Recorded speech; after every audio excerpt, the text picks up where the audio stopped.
This PowerPoint will talk about the anatomy and physiology of the cardiovascular system.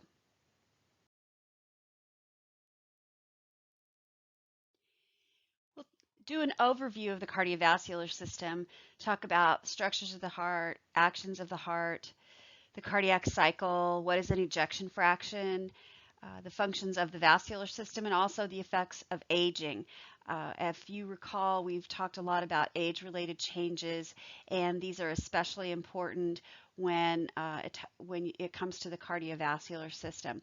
One thing I want you to keep in mind, and we'll talk about throughout this entire module, is the relationship between oxygenation and perfusion of oxygenated blood. So the cardiovascular system works hand in hand with the respiratory system and also the hematologic system in the form of red blood cells to bring oxygen to the tissues.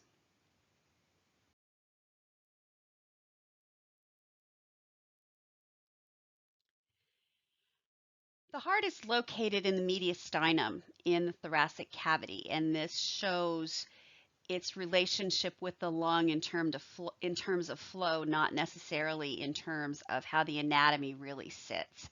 This is just more of a functional diagram here. The heart is surrounded by pericardium.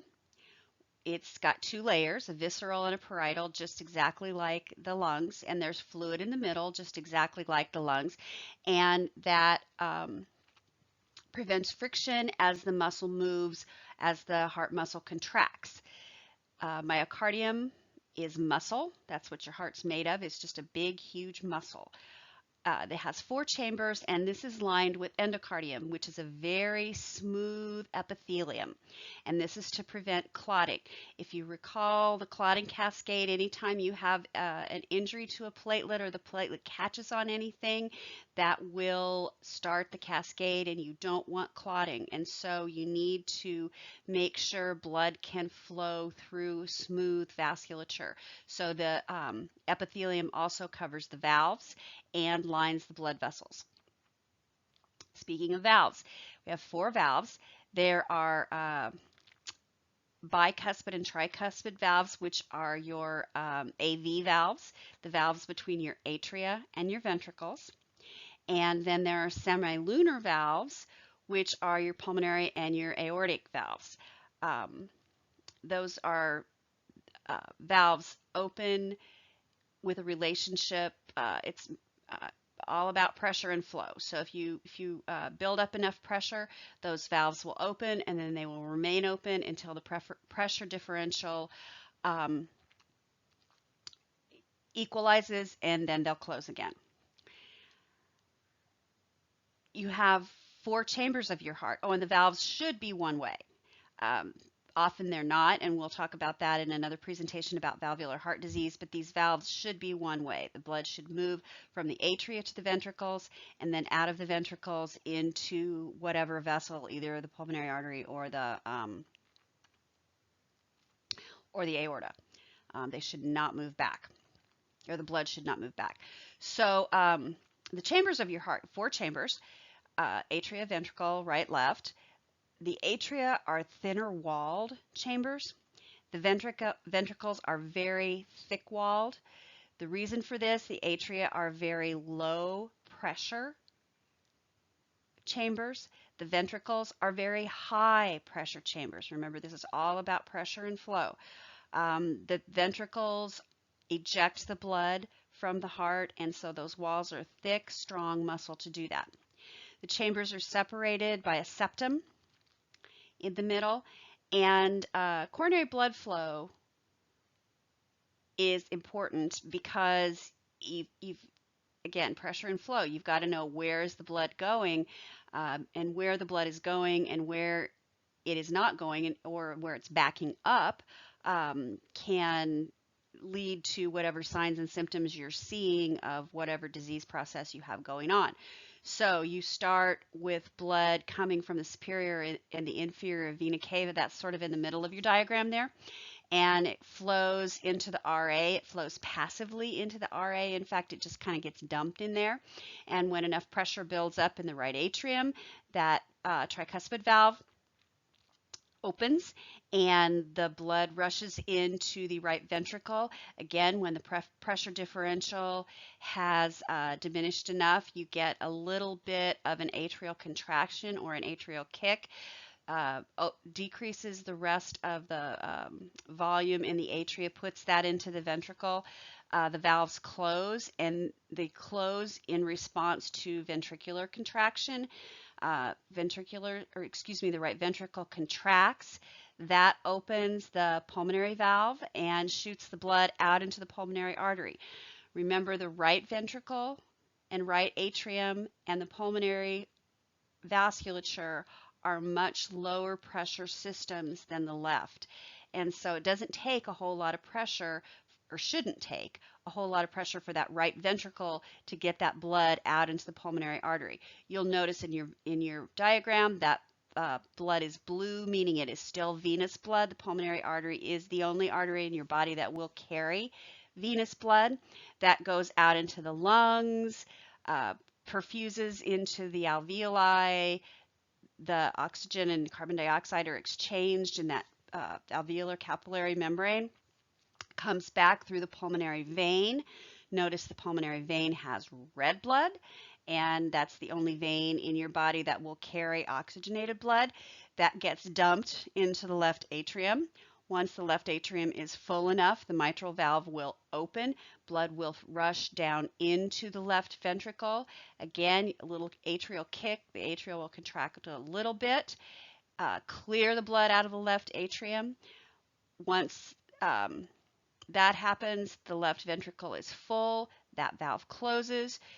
You get myocardial contraction. The left ventricle contracts and shoots blood out of the aortic valve. The aortic valve opens in response to that pressure, and the blood goes out into the aorta. So that is a cardiac cycle, and that is how the blood flows through the heart and the lungs.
So let's circle back around and talk a little bit about the cardiac cycle. Your heart pumps out about 5 liters of blood every minute. That is your cardiac output. So cardiac output is about 5 liters a minute, a little more than a gallon. The cardiac cycle consists of the contraction of the muscle, which is called systole, and the relaxation of the muscle, which is called diastole. So if you think about it, each ventricle pumps the same volume, but the left ventricle is thicker because it pumps against higher force. Recall that I said the pulmonary vasculature is a very low pressure system, so it takes much less force for the right ventricle to overcome that and perfuse the pulmonary vasculature. Whereas the left ventricle has to pump 5 times harder because the pressure is greater in the systemic circulation and it's got to push that blood out to perfuse the systemic circulation. So the entire left system is a much higher pressure system than the right side, and that will be important later on. This is all about pressure and flow, remember, and so the pressure gradient is very important here. So then let's talk about systole and diastole. So systole takes a finite amount of time. I just happen to know that systole takes about 0.3 seconds. Nothing anybody's ever going to ask you. I just happen to know that. So if you've got a minute, and a minute has 60 seconds, and a normal heartbeat can be around 60. So let's just say you've got a heart rate of 60 seconds. So during that one heartbeat, 0.3, 3/10 of that second is used for contracting and ejecting the blood. The rest of the 0.7 of that second is used for diastolic filling. Diastole is a passive process where the blood just fills and fills and fills and fills and fills. It can take as long or as short a time as there is available. So if you've got a heart rate of 60, you've got 0.3 of, or excuse me, a heart rate of 60, you've got 0.3 of systole and 0.7 of diastole. Very good. So if you have a heart rate of 120, you have 2 beats per second. Those 2 beats per second still take up the same amount of time for systole. So instead of a 0.3, you've got a 0.6 because you've got 2 beats per second. And then you've only got 0.4 seconds for filling. So you have almost less than half the time to fill there, which means that if you don't have enough time to fill, you may not fill with as much blood. If you don't fill with as much blood, you can't pump as much blood out. Let's triple that. Let's say you have a heart rate of 180. So systole is going to take the exact same amount of time, 0.3. So tripling that means you've got 3 beats that are happening in that 1 second. 0.3 times 3 is 0.9. 0.9 of that 1 second is taken up with systole, which means that you only have 0.1, 1/10 of a second left for diastolic filling for 3 complete cardiac cycles. 1/10 of a second.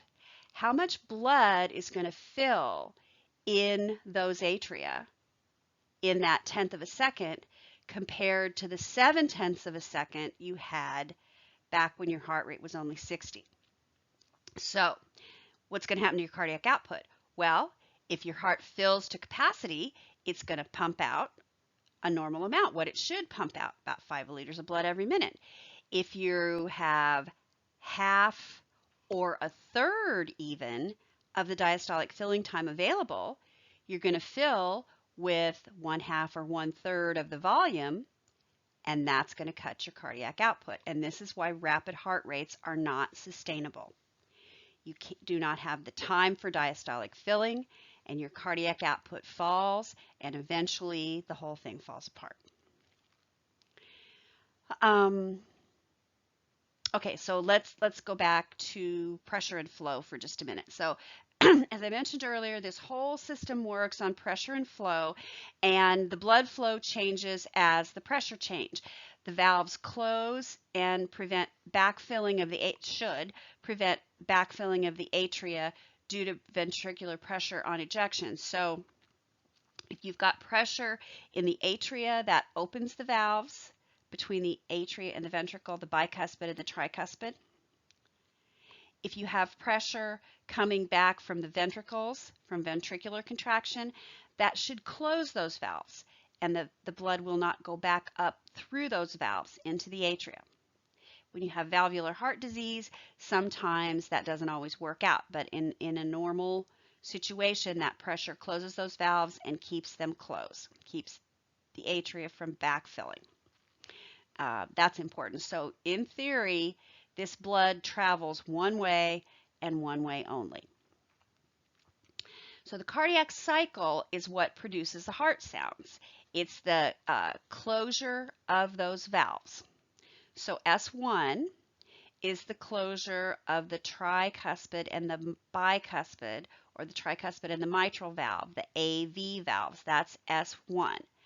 So if you think about the cycle, you've got your atrial filling, your atria fill, there's volume, Finally, there's enough pressure to open those bi and tricuspid valves to fill the right and left ventricle. That's silent. You don't hear that. Eventually, the atria empties. There's a little bit of atrial contraction, what's known as atrial kick. And when the pressure in the ventricles starts to build during ventricular contraction, those valves close and you hear S1. So the closure of those valves, S1, is when the ventricles start to contract. Then the ventricles contract. They overcome the pressure needed to open the semilunar valves, which are your pulmonic and aortic valves. Those valves open, the blood is ejected into the pulmonary and systemic vasculature. And when that blood is ejected and the pressure gradient changes, equalizes, those valves close. And that's when you hear S2. So S1 is the beginning of systole. S2 is the end of systole, or if you like, the beginning of diastole.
Now that you understand the cardiac cycle, let's put that in relationship to cardiac output. So cardiac output is equal to heart rate times stroke volume. So let's do some definition of our terms here. Cardiac output is the amount of blood ejected from the left ventricle in 1 minute. And as I said before, that's about 5 liters in 1 minute. The heart rate is the heart rate. It's how many times your heart beats per minute. Stroke volume is the amount that's ejected in one contraction. So one contraction, the amount of blood, times the heart rate, times how many times the heart ejects that amount of blood, is the cardiac output, which is the amount of blood ejected in 1 minute.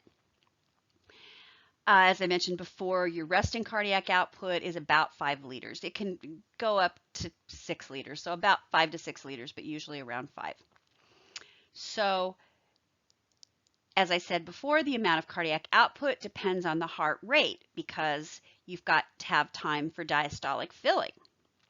And the heart rate also, the amount of ejections of blood adds up to the total cardiac output. It also depends on the amount of blood returning to the heart. Because if you don't have venous return, if you don't have blood returning to the heart and filling, no matter how long your diastole is, you're not going to get enough cardiac output. So venous return plays a big part in cardiac output. It also depends on the strength of the contraction. So you can have plenty of venous return, you can have plenty of time for diastolic filling, but if your heart is too weak to contract, it's not going to be able to pump out and empty all the blood that's in those ventricles. Finally, it also depends on the resistance to the ejection of the blood. So remember I talked about the pulmonary vasculature being a very low pressure system and the systemic vasculature being a high pressure system. Well, if the heart is ejecting blood into a system that is too high, the pressure is too high for the heart to overcome and get that blood out, that's going to affect the cardiac output too. So let's say, for instance, your systolic blood pressure is 120 and your diastolic is 80. So your heart has to overcome that resting diastolic pressure to eject the blood out, which it should be able to do. If that systolic pressure rises or diastolic pressure rises, let's say to 100, that heart is going to have to work a whole lot harder to push that blood out across that pressure gradient because the diastolic pressure has risen 20 millimeters of mercury. Or let's say your diastolic stays 80, but you've got damage to your heart muscle, and so your heart muscle is not going to be able to overcome that pressure gradient. So anyway, all about flow and pressure, and that's it's just physics and plumbing. That's all it is. So cardiac output depends on heart rate, venous return, the strength of the cardiac muscle contraction, and the resistance in the blood vessels to the ejection of the blood, or the blood pressure in the arterial system. So there's two terms that you will hear about in relationship to the volumes and the pressures in the cardiac system. One is called preload. Preload is the amount of blood that returns to the heart. Preload is venous return. And we talk about optimizing preload, making sure we have enough venous return so that the heart fills to capacity during diastole. Then there's afterload. Afterload is the pressure in the arterial system. It's that resting diastolic pressure that the heart, the left ventricle, has to pump against to eject that blood, to eject that stroke volume. And so afterload is your diastolic blood pressure, basically. So let's think about how cardiac output maybe changes in different situations. So during exercise, your venous return increases because you've got your muscles working, and those muscles massage your veins, and that increases the amount of blood in the venous system that goes back to the heart.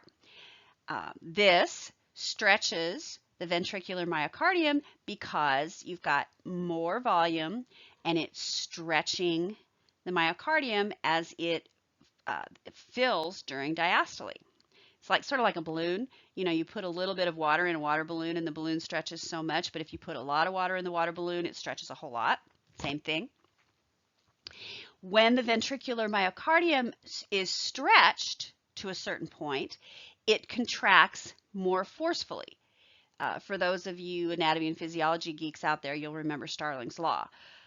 And so the point here is exercise increases venous return, increases stretch on the cardiac muscle, and increases the force of contraction.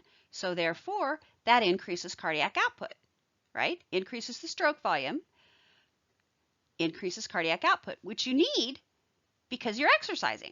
You need more cardiac output because you're exercising. You need more oxygenation to your tissues, greater tissue perfusion, and so it works perfectly. Heart rate is controlled by the sympathetic nervous system. So if you are exercising, your heart rate also increases. And so you've got, during exercise, venous return increasing and heart rate increasing. Therefore, your cardiac output increases. So your cardiac output can increase about 4 times the resting level or more with exercise. So think about that. So you've got 5 liters of blood a minute-ish pumping, just sitting there listening to me right now. And if you exercise to your maximum capacity, you can quadruple that. So 20 liters of blood per minute. So your heart is really an amazing organ, really an amazing organ. But again, you need to remember all those things that affect cardiac output. And this becomes important when you think about treatments, when you think about nursing care, and when you think about medication. Cardiac output depends on heart rate, venous return, strength of the myocardial contraction, and resistance to the ejection of the blood from the arterial system.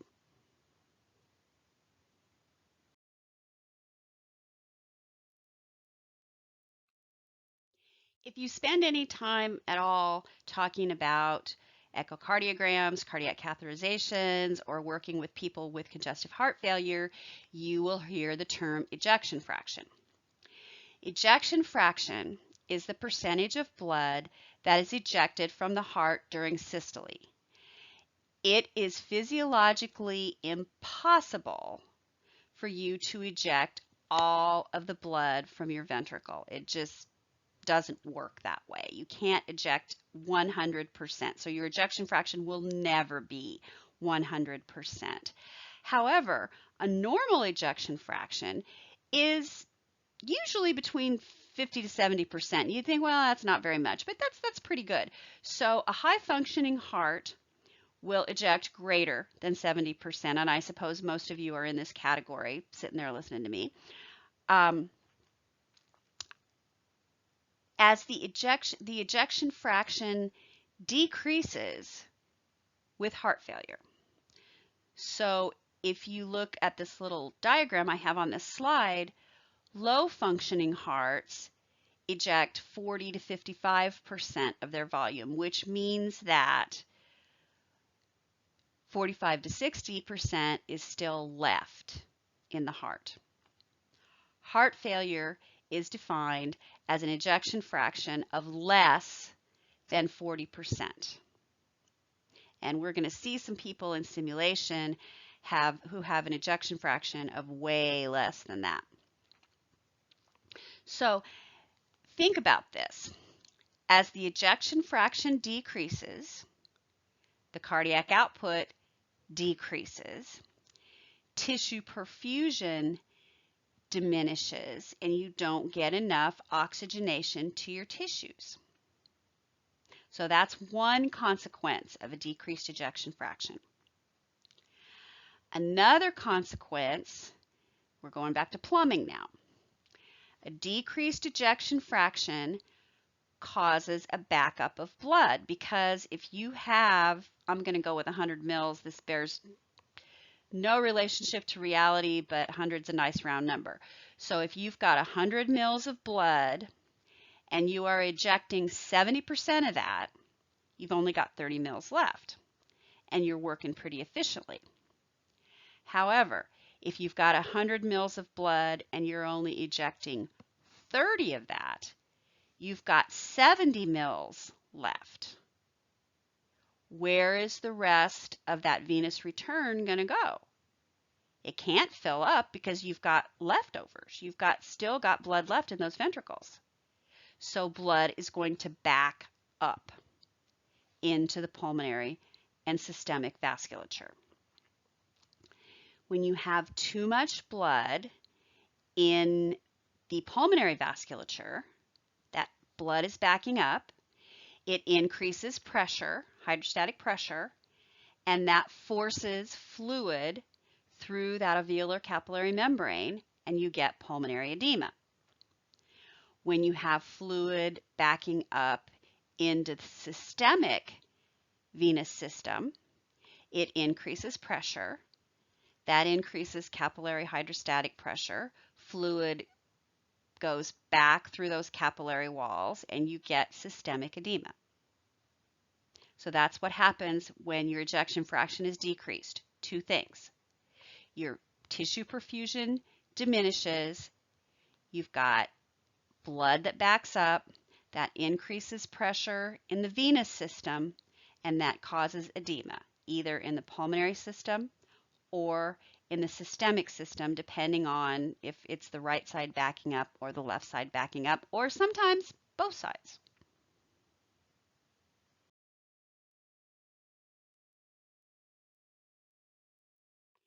We spend a lot of time talking about how blood perfuses through the peripheral vasculature and the pulmonary vasculature, but we really haven't talked about how does the heart itself get perfused. And that's pretty important if you think about it, because nobody gets perfused unless the heart gets perfused. So this particular picture comes from your book. The coronary circulation provides oxygenated blood to the myocardium through coronary arteries. And then it gets returned to the right atrium through something that's called the coronary sinus. It's just a little opening and it just passively goes back into the right atrium. So if you look, your coronary arteries come off the aorta, and there's two main coronary arteries that come off. The right coronary artery, sometimes abbreviated as the RCA, and the left main coronary artery. And then the left main bifurcates and becomes the left anterior descending, which is a big, huge artery that supplies the left ventricle with blood, and then the circumflex, which goes around the back of the heart. So as you can see on that picture, you have several big main branches and then a lot of little offshoots of those branches. It almost looks like a river system. So when you exercise a lot, your heart muscle needs a lot of perfusion itself, right? Because it has to work harder. We just talked about that. It stretches more, so it can contract more, so it can increase the cardiac output. And so when you exercise, do your cardio, your heart itself needs more perfusion. So what happens is you get what we call collateral circulation. Your little vessels grow more branches, and you get more branches off those main ones to perfuse the heart muscle more efficiently. That's why cardio is good for your heart, because it builds, well, a number of reasons, but one of the reasons is because it builds that collateral circulation. Very important, because when you have atherosclerosis, and we'll talk about this in another lecture, that's when plaque deposits in the arteries.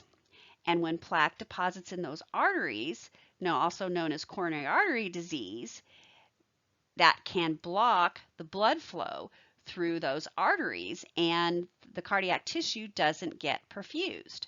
However, if you have a lot of really good collateral circulation, then the blood, because of pressure and flow, remember, just finds another road. So if you've got a river and you've got a dam in the river, the water will find another way to go. Same thing in your coronary arteries. So collateral circulation is important. Collateral circulation is also important in your muscles with peripheral vascular disease, and we'll talk about that again in another lecture too. So what happens when you have atherosclerosis and plaque deposited in your arteries, they narrow, and sometimes they can be blocked. This causes hypoxia in the myocardium, and that is very painful, and that's what causes anginal pain. So blocked coronary arteries, no perfusion, no tissue oxygenation, hypoxia in the myocardium, anginal pain. If the muscle is deprived of oxygen for too long, the tissue dies, and that's infarction. So tissue death, infarction, hence myocardial infarction, death of heart tissue. The infarcted area does not heal well. It becomes scarred, and go again back to pathophysiology, scarred muscle doesn't contract as well as healthy muscle, and so your heart doesn't function as well, doesn't contract as well after an MI, which of course means that can limit the amount of blood that is pumped out of your ventricles, which means it can decrease your cardiac output. It can also affect the electrical circulation, a lot of different things that can happen with scarred myocardium. But anyway, coronary artery circulation is important for the circulation and perfusion of oxygenated blood through the entire body. If the heart doesn't get perfused well, then nobody else gets blood.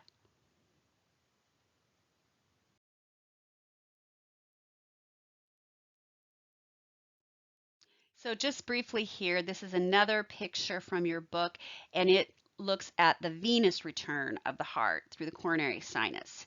And in terms of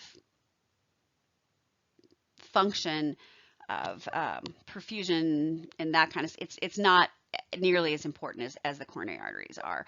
But it's important that you know that the blood gets back into the right atrium, and that is the function of these veins and of the coronary sinus there, right? You can see in the diagram, there's a little picture of how it flows right back into the right atrium.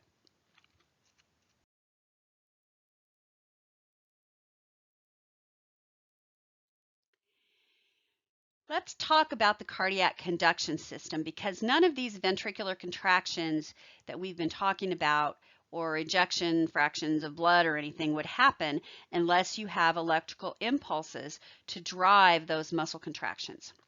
This figure comes from your book, and it shows that the electrical impulse starts in the SA node, the sinoatrial node, which is also called the pacemaker of the heart. SA node is in the wall of the right atrium near the superior vena cava opening, and it depolarizes automatically 60 to 100 times a minute. Doesn't need a hormone or an enzyme or a feedback mechanism to tell it to do this. It just does it automatically. This is known as automaticity. Cardiac nerves have this automaticity function that other nerves in the body don't have, and that's very important in order for your heartbeat to be sustained, actually. And so this pacemaker of the heart starts the contractions, or excuse me, starts the depolarization and the nerve impulse. The impulse travels throughout the atria and spreads over to the left side. There's an intraatrial bundle, so that goes from the right, starts in the SA, spreads over to the left, and then both of the atria depolarize and begin to contract. There are three little internodal bundles that go from the atria down to the AV node. The AV node is near your AV valves and your atrial septum. Things slow down here a little bit to allow the atria some time to contract completely and fill the ventricle. Remember, I talked about that atrial kick, atrial contraction. So you've got depolarization, SA node, uh, nerve impulses going across the atria. The atrial fibers contract, empty their blood into the ventricle while that impulse rests just for a little bit near the AV node. The AV node is the place where all electrical impulses enter the ventricle. I'm going to say that again. All electrical impulses enter the ventricle through the AV node. You will not get any electrical activity in the ventricle in an organized fashion unless they come through the AV node. That's very important. That's heart block, is why heart block is a problem. But anyway, slows down here, you get to the AV node, and then from the AV node, the speed picks up again. The impulse goes down the bundle of His, which is also known as the AV bundle. And then that bundle branches into right and left bundle branches. And then from there, it goes out into little nervous fibers called Purkinje fibers. Those carry the muscles, or excuse me, the impulses throughout to the ventricles. And once the impulses get throughout the ventricles contract. And then everybody repolarizes and rests for a minute during diastole. So SA, atrium, AV node, bundle of His, bundle branches, Purkinje fibers, ventricular contraction. That's how it works. I talked a little bit about the SA node being the pacemaker of the heart. Well, your heart has a lot of fibers that have that automaticity property. The SA node is the strongest and the one that usually drives the heart rate. However, there are other pacemakers. The other pacemaker that has this property is the AV node. The AV node's automaticity is a little slower than the SA nodes. And so if for some reason the SA node is not doing its job, the AV node could take over and pace the heart, but it would do it at a slower rate. Then you go down into your ventricular fibers. They also have some automaticity properties, and they will pace the heart at an even slower rate. A ventricular rate is like 30 or something. And so there's a hierarchy here. And SA node always takes precedence as long as it's working. Then if it's not working, AV node will kick in. And then if it's not working, the ventricular pacers will kick in. And those are sort of like the pacemakers of last resort, and they're not very organized. Heart block is when one of those upper hierarchy pacers is not working, when either the SA node's not working or the AV node is not working. So back to patho and A&P, your heart is innervated by the sympathetic and the parasympathetic nervous system, and you've got medullary controls from your brain that regulate this. The parasympathetic nervous system, as you recall, is inhibitory, and it is dominant at rest. Remember, rest and digest. The vagus nerve, big, huge parasympathetic nerve, sends signals to the SA and the AV node to slow down the heart rate with any stimuli from the parasympathetic nervous system. So when you sleep, when you're at rest, your heart rate will slow down because of parasympathetic dominance. Sympathetic nervous system is acceleratory. The cardiac nerves secrete norepinephrine in response to sympathetic stimuli, such as exercise, we already talked about that, and stress. This accelerates the heart rate, increases the heart rate, and it also increases the force of myocardial contractions. So, parasympathetic, rest, digest, slow the heart rate down. Sympathetic, fight or flight, increase the heart rate and the force of contractions.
So another blast from the past here, everyone's favorite is the renin-angiotensin-aldosterone system.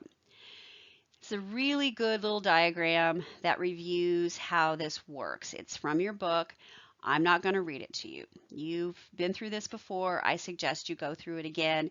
It is important to understand if you're going to understand how blood pressure is controlled and how antihypertensive drugs work. So just in a nutshell, if your blood pressure decreases, if your extracellular fluid volume decreases, hypovolemia, if you have renal ischemia, if you have increased sodium retention for any reason, or decreased renal blood flow for any reason, maybe because of decreased cardiac output.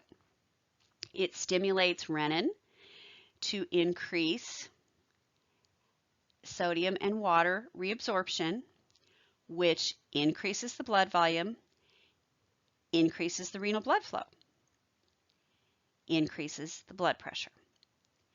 Many antihypertensive drugs work by acting on this system. So if you think about, just for an example, ACE inhibitors, angiotensin converting enzyme inhibitors, work to lower the blood pressure by acting on the enzyme that converts angiotensin 1 into angiotensin 2.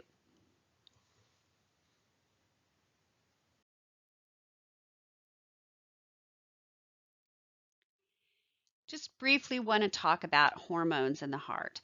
So I mentioned epinephrine, the sympathetic nervous system. It's secreted by the adrenal medulla, and it is a sympathomimetic, which means that it acts as an excitatory neurotransmitter in the sympathetic nervous system, increases your heart rate.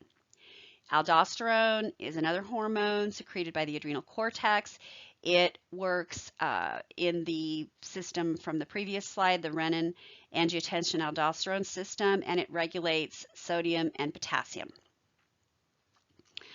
And then ANP, atrial natriuretic peptide, is secreted by the atria, and it's secreted when you get either a high pressure or a volume that stretches the atria, and that stimulates secretion of this hormone, and then it regulates sodium excretion by inhibiting aldosterone. So all three of these hormones work with the heart in a different way.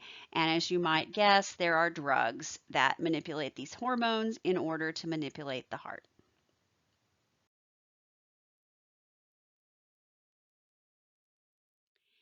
We've talked a lot about the heart, so now let's talk about the blood vessels. Your arteries are very thick. They are made of fibrous connective tissue, smooth muscle, and elastic connective tissue, meaning that they have some ability to stretch.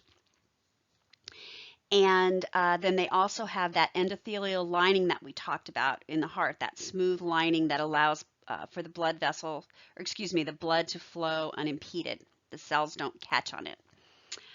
They carry blood under high pressure. Your resting diastolic pressure, the normal, is between 60 and 80. And so that is what the resting pressure in that arterial system is. Your heart has to overcome that pressure in order to eject blood into that system. That's your systolic pressure. And so the arteries are subjected to that increased systolic pressure with every heartbeat, so that blood will move through the arteries against that resting diastolic pressure. You have big arteries and then smaller arterioles, which are branches. And the diameter of the arteries and the arterioles is regulated by the sympathetic nervous system to alter pressure and flow. We're back to plumbing here. Arterioles act as little traffic cops, little distributors, and they distribute blood to where it's needed. So for instance, after you eat, when you eat, your blood is in your gut. Your gut needs a little bit more circulation to digest and to carry those nutrients out to the rest of your body where they're needed. So it needs more blood flow after a meal than it does just in the normal course of the day. So after your meal, the parasympathetic nervous system, remember, rest and digest, works through the arterioles to redistribute blood to your gut, and then the blood flow there is used for digestion, and then it's redistributed back to other places. So you know how your parents always told you not to go swimming after a meal. Well, this is the reason, because your blood flow goes to your gut. It's not as likely to be in your systemic circulation, and the old wives' tale is that you'd get muscle cramps. That's probably not the case, but anyway, that's what that's about. So arteries regulate blood flow, and that's regulated by the sympathetic nervous system and the parasympathetic, actually. So veins, on the other hand, very thin or much thinner walled than arteries. Veins are made of smooth muscle and endothelium. They don't have that fibrous and elastic connective tissue that arteries have. It's a lower pressure system, a much lower pressure system. And it is also regulated by the sympathetic nervous system to alter flow. So they can constrict and redistribute blood. Let's say, for instance, if you have a hemorrhage, if you're losing a lot of blood, you get venous constriction to try to stop the flow of blood to where it's bleeding and conserve it. The endothelial lining in the valves in the veins forms valves, which are specialized structures to direct blood flow. Remember I said blood flow through the heart should only go one way? Well, blood flow through the vasculature should only go one way. In the arteries, that is maintained by pressure. There's a pressure gradient, which is the systolic pressure that's ejected from the heart, and then that diminishes as you go through the arteries and the arterioles and down to the capillaries. And then you're back to the venous system, which is a very low pressure system. You have a bit of a pressure gradient, but not as much. And so those valves help to keep the blood from backflowing. There are more valves in your extremities in the veins than anywhere else because you've got gravity working against you. And so if you want to pump that blood back up to the heart, you need to overcome the gravity. And that's, where your muscles come in. That's why working your muscles helps venous return. And the valves keep the blood from backflowing. And then finally, in between the arteries and the veins, you have capillaries. Capillary network is made of single-celled vessel walls, and they carry blood from the arterioles to the venules, and they have extensive networks. Your capillary network is so vast that when the body doesn't have enough, your capillary network is so vast, your body does not have enough blood to fill them all.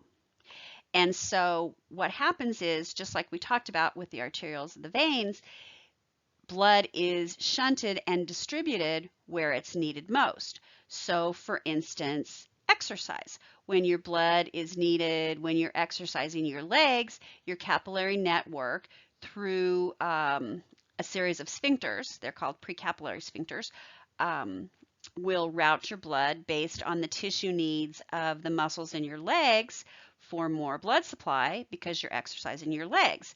Same could be said for if you're exercising your arms or any other part of your body.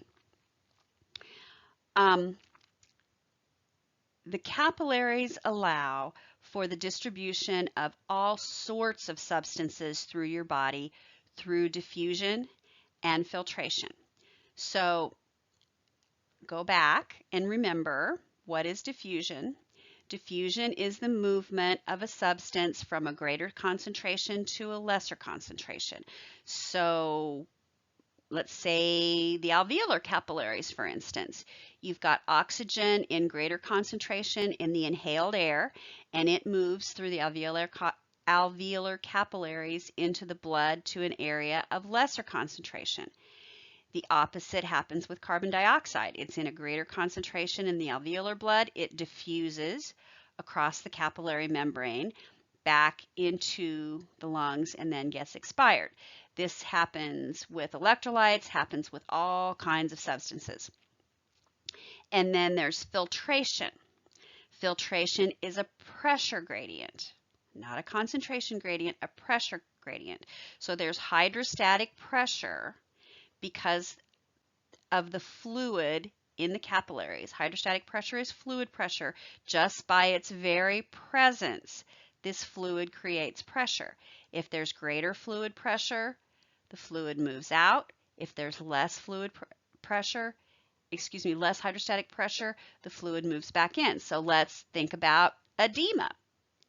If you have a backup of blood in your vasculature, there's more blood in your capillaries, more pressure in your capillaries, and that pressure forces the fluid out into the tissues, and that's how you get edema. If you want to get rid of the edema, you put on, let's say, TED hose or an ACE wrap, and you cause pressure on the tissues to force that fluid back into the capillaries, back into the venous system, and then it returns back to your heart. And that's how the capillaries work. So in summary, you have high pressure system, arteries, lower pressure system, veins, capillaries, vast distribution system that can shunt blood wherever it's needed in the body. And this is all controlled by the sympathetic nervous system and in response to tissue needs for oxygen and nutrients.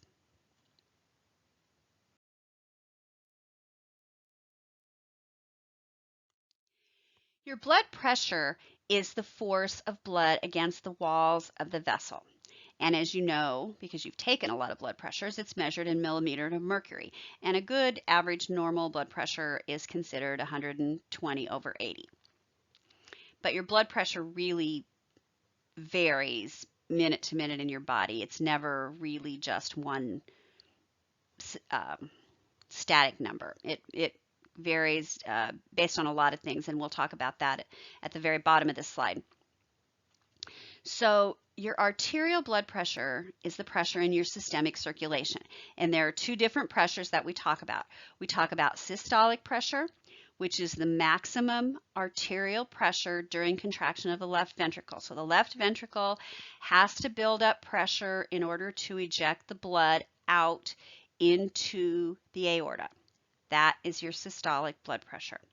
Diastolic blood pressure is the minimum arterial pressure during relaxation of the ventricles. And so that is the resting pressure of your arteries, and that's your diastolic blood pressure, that bottom number. Pulse pressure is the difference between systolic and diastolic pressures. Now, the pressure starts out really high in the aorta after ejection from the left ventricle, and then it decreases along this arterial highway, decreases even further in the capillaries, where the systolic and diastolic pressures basically are just one pressure. And the pressure in these capillaries is really important.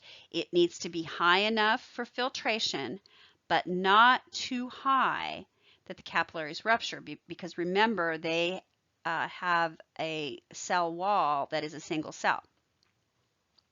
So then the capillaries flow into the veins where the pressure decreases even further and actually does approach zero as it enters the right atrium. So the arteries are usually in a state of slight constriction to maintain a normal diastolic blood pressure. This is called peripheral vascular resistance. Peripheral vascular resistance is that state of slight constriction your arteries are in usually, and that maintains your diastolic blood pressure. This is regulated by the vasomotor center in your medulla. Venous return is important, as we know, because it contributes to cardiac output. You can't have cardiac output unless you've got blood coming back from your venous system. It is affected by constriction of the veins, by skeletal muscle contractions, because remember, they massage the veins and force the blood back up through pressure. The valves, supposedly one-way valves that direct the traffic of the blood one way back toward the heart. Also, there's pressure from your diaphragm on your abdominal veins, and that brings abdominal blood back up. So there's all kinds of pressures that are external to the venous system that apply pressure to the veins that can help get that blood back up to the heart. Your arteries relax and recoil, or relax and contract, depending on how you want to, well, they don't really, contract, I'll say contract, in reaction to pressure changes and volume changes. And again, that's controlled by the vasomotor center in your medulla. And so if your blood pressure, or if your vasomotor center detects an increased pressure, it will try to relax the arterioles to normalize it. If your vasomotor center senses a decreased pressure, it will constrict your arterioles to try to normalize that pressure. Same with volume. Increased volume will cause a relaxation. Decreased volume will cause a constriction. Your blood pressure is affected by so many different factors. It reacts to heart rate changes. It reacts to changes in myocardial contractility. Both of those things, it tries to maintain cardiac output. It reacts to changes in venous return, as I mentioned, to volume and pressure changes. And it also, the elasticity of the large arteries can affect the blood pressure as well. And if you recall, the elasticity of your arteries decreases a little bit as we age. And so that's why your systolic blood pressure goes up a little bit as you age. It's a normal age-related change.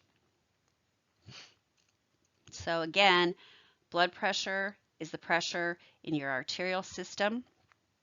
Systolic and diastolic goes down, kind of one pressure in the capillaries, goes way down in the venous system. The venous system requires external pressure from those muscles and from your diaphragm to get the blood back up to the right atrium, and it also has veins to direct the flow. All this is controlled by the vasomotor center in the medulla.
There are a number of different systems in your body that have a say in controlling your blood pressure.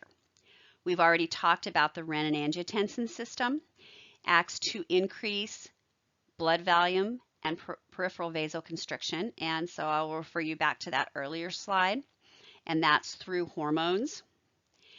Sympathetic nervous system will increase your cardiac output both through heart rate and through control of your blood pressure here, as we're talking about. Vasoconstriction in certain beds will shunt blood to other beds. We talked about that earlier in terms of digestion or exercise. Atherosclerosis will affect your blood pressure. You get the deposits of lipid on the walls of narrow arteries and over a period of years. That narrows the lumen, may stiffen the arteries, may stimulate clot formation, a lot of ways that atherosclerosis can affect blood pressure, and none of them good.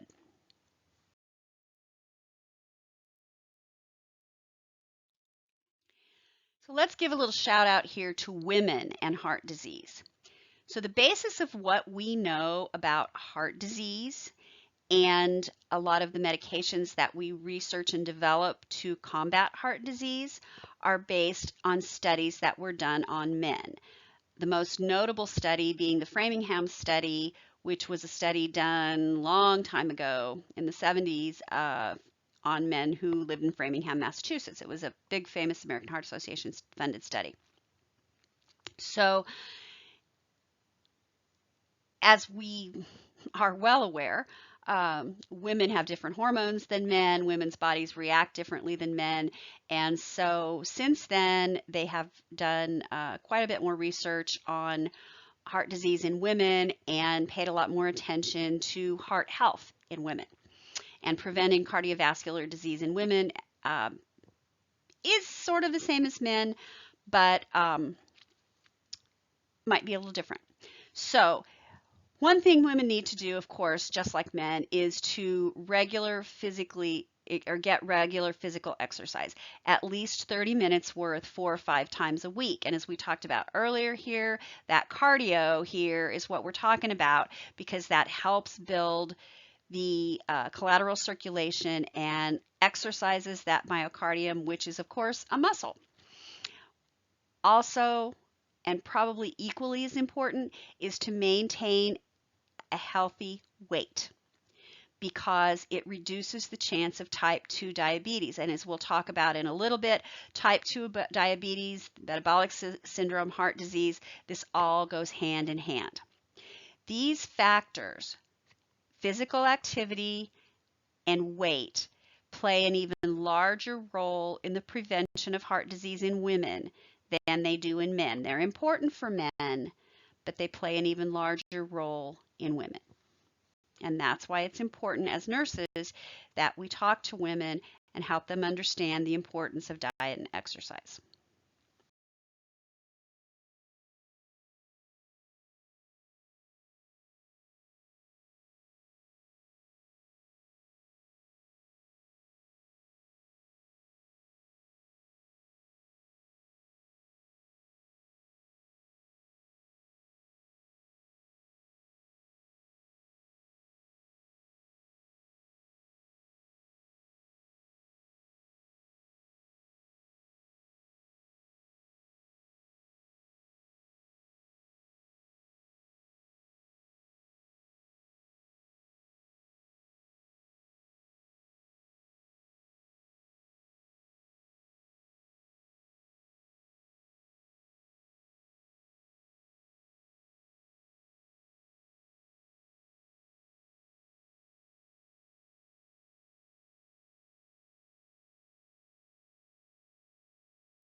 This is kind of a crazy busy slide, but aging in the cardiovascular system is a very complex thing. So one of the things that happens across the top in those pink circles is these are the age-related changes. So your conduction cells are less effective. This can lead to more dysrhythmias. You get atherosclerosis, you get that hardened, narrowed vessel lumen. You can also have rough surfaces on the inside that things can catch on. Remember, we talked about the endothelium being smooth, that being important for blood flow. If you've got a rough, narrow surface, platelets can catch, you can get clot formation. You can also have decreased blood flow to your heart and to other organs. The other thing that happens because of age-related changes is you have an increase in your resting blood pressure. Your arteries are stiffer, and so your left ventricular workload increases because it has to pump harder to overcome that resting systemic vascular resistance, that resting blood pressure. So your systolic blood pressure has to increase to overcome the pressure, the resting pressure in those stiff arteries. That can lead to left-sided heart failure. It can also lead to stroke. You get a decreased heart rate, a decreased cardiac output. That can lead to fatigue. And then also your valves and your veins can become incompetent, which can lead to venous stasis and venous stasis ulcers. One thing that we think about a lot as nurses is the risk that older adults have for developing orthostatic hypotension, and that can precipitate a fall. This is often due to a combination of all these things that we just talked about, plus immobility, chronic illness, and the medications that they take. So older adults normally have signs and symptoms that are not typical of cardiovascular disorders. So if you think about, I don't know, 50-year-old guy having a heart attack, there are certain symptoms that you think that they would have. Not so much in older adults sometimes. So those symptoms will change and you'll see maybe more fatigue or nausea. The only symptoms of an MI in an older adult may be dyspnea. They may not have chest pain for other age-related changes in other systems such as their nervous system or maybe because of diabetes. So anyway, not only are there changes in the physiology of aging, but also changes in some of the signs and symptoms that you might see in an older person.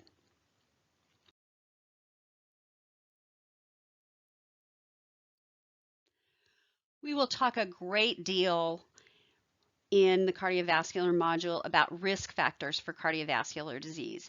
And we will talk about them in terms of non-modifiable versus modifiable risk factors. So the non-modifiable risk factors are things you can't change. You can't change your genetics, you can't change your race, you can't change your gender, and you can't change how old you are, even though we'd all really like to.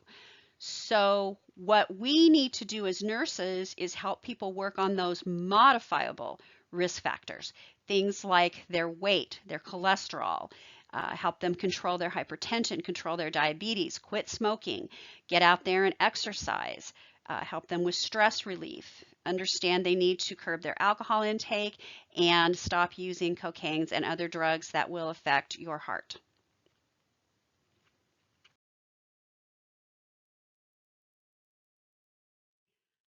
Earlier, I alluded to something called metabolic syndrome, and I'd like to just end with a brief talk about this. So you may have heard of the comparison of the different types of obesity in men to men as in apples and women looking more like pears. And that's part of what goes on in metabolic system with the elevated waist circumference. So what's important here is abdominal obesity. For some reason, that abdominal fat plays a huge part in this syndrome. And so in men, that would be greater than 40 inches, and in women, that would be greater than 35 inches. Elevated triglycerides are another thing that plays a big part in this. So anything greater than 150 milligrams per deciliter. Cholesterol is another big thing. So what happens is you get reduced HDLs. Remember, HDLs are the good cholesterol. And so those are reduced in men and in women both. And then your blood pressure is elevated as part of a metabolic syndrome, and your fasting blood glucose is also elevated because you have insulin resistance. If you recall, fat fights insulin, and so the more of that abdominal body fat you have, the more insulin resistance you have. And all of those things work together against your heart in the metabolic syndrome.